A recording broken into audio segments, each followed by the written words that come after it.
Finding the courage to change, accepting what is.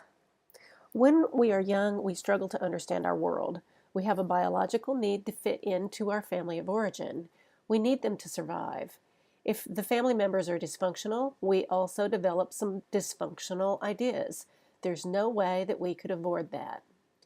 I have a narcissistic tendency to claim responsibility for other people's problems or behaviors.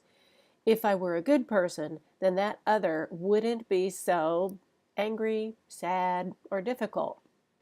When I assume responsibility for things I can't control, I'm riding the train to crazy town. No matter what strategy I try, I cannot control that person or situation. It is what it is. It is out of my control. What a relief it is to realize that I'm not responsible. It's not my fault.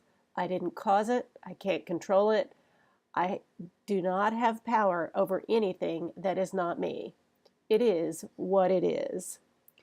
When I accept that I have no power over others, I suddenly feel free.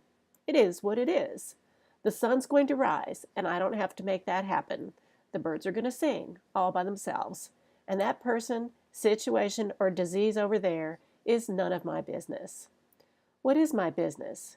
Me. I suddenly see that I'm a handful. It's all I can do to manage my own life. That habit of worrying about others was just a distraction from the job of taking care of myself. It is what it is. Today, I will sweep my side of the street.